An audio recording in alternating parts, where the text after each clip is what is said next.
Hello everyone.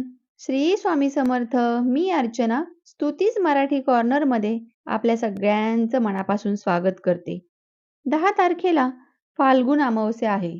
तर आपण अमावस्येला विशिष्ट काही गोष्टी, काही उपाय जसे जमेल तसे करत असतो. तर त्याच प्रकारे करायच्या काही विशेष गोष्टी ज्या आज मी तुम्हाला सांगणार आहे, आपण बघणार आहोत आजच्या व्हिडिओमध्ये. चला तर मग बघूया आजचा आपला काय विषय आहे अमावस्येबद्दलचा.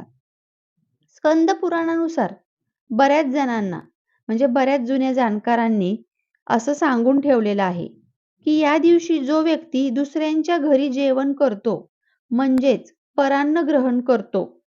लक्षात घ्या मी काय सांगते, खूप महत्वाचा टॉपिक आहे हा, जो की बऱ्याच जणांना माहिती नाहीये. दुसऱ्यांच्या घरचं परान्न जो ग्रहण करतो त्याचे पूर्ण महिनाभरातील पुण्यकर्म नष्ट होऊन त्याच्या घरचे अन्न जे ग्रहण केलेलं आहे, ज्याच्या घरचे म्हणजेच थोडक्यात जो अन्नदाता आहे त्याला प्राप्त होते. बघा बरं, दिसायला किती साधी गोष्ट आहे, पण केवढा मोठा फरक आपल्या जीवनात पडतो याने. तुम्ही कदाचित अजूनपर्यंत ही गोष्ट ऐकलीही नसेल किंवा आज पहिल्यांदा तुम्हाला ऐकायला भेटली असेल. म्हणूनच एवढे उपाय करून, उपवास करून, व्रतवैकल्य करून जे जे लोक म्हणतात ना आम्हाला फरकच पडत नाही, तर त्यांनी अगोदर हे चेक करा आपल्या घरात. घरातल्या प्रत्येक सदस्यांना विचारा. म्हणजे त्यावर आपल्याला रोक लावता येईल. काही उपाय आहेत ते सांगून त्यांना म्हणता येईल किंवा असं नका करू इथून पुढे या दिवशी. बरोबर? तसेच विष्णू पुराणात भगवान श्री हरी विष्णूंनी स्वतः असे सांगितले आहे की आजच्या दिवशी झाडांचे, झुडपांचे, छोट्या छोट्या रोपांचे पाने, फांद्या, डहाळ्या, फुले विनाकारण जर तोडलेच तर यामुळे ब्रह्महत्येचे पाप लागते. अगदीच खूप गरज आहे, काहीतरी कारण आहे, तर तुम्ही माफी मागून, क्षमा मागून तुम्ही तोडू शकता पान एखाद्या वेळेस. अमावस्येच्या दिवशीच भगवद्गीतेचा 7वा अध्याय तुम्ही नक्की वाचला पाहिजे. नाही मिळत वेळ तर मोबाईलवर तरी लावून ऐकायला पाहिजे. यामुळे पितरांना मुक्ती मिळते. आणि पत्रिकेत जर कोणत्याही प्रकारचा ऋणदोष असेल, ऋण म्हणजे कर्ज, कुठलेही ऋण दाखवत असेल, ऋणदोष, बऱ्याच प्रकारचे ऋणदोष लागतात पत्रिकेमध्ये, पितृदोष लागतात, तर दर महिन्याला तुम्ही हा जो उपाय मी सांगणार आहे तो करायचा आहे. पण तत्पूर्वी तुम्ही अजूनही आपल्या चॅनलवर नवीन असताल, स्तुतीज मराठी कॉर्नरला सबस्क्राईब केलं नसेल तर नक्की सबस्क्राईब करा आणि व्हिडिओ आवडला तर नक्की लाईक करा. आणि जेणेकरून जे जे गरजू लोक आहेत ज्यांना हा उपाय तुमच्या मार्फत पाठवायची तुमची इच्छा आहे त्यांना नक्की शेअर करा. तर आपण बघत होतो पत्रिकेतील कोणत्याही प्रकारचा ऋणदोष. यासाठी दर महिन्याच्या अमावस्येला गव्हाच्या पिठामध्ये थोडी उडीदाचं डाळीचं पीठ पाहिजे. मग ती मिक्सरवर बारीक करून त्याची पावडर बनवून घ्या. त्या पिठात मिक्स करा आणि ते पीठ मळून त्याचे 108 गोळे जर माशांना खाऊ घातले तुम्ही, जवळपास नदी वगैरे तलाव कोणाच्या असेल तिथे, तर कसलाही भयंकर दोष असू द्या, कसलाही, राहू, केतू, शनी कोणतेही ग्रह असू द्या, नवग्रहापैकी हे सगळे नवग्रह पॉझिटिव्ह रिझल्ट देऊ लागतील आणि ऋणदोषातून तुमची हळूहळू मुक्तता व्हायला मदत होते.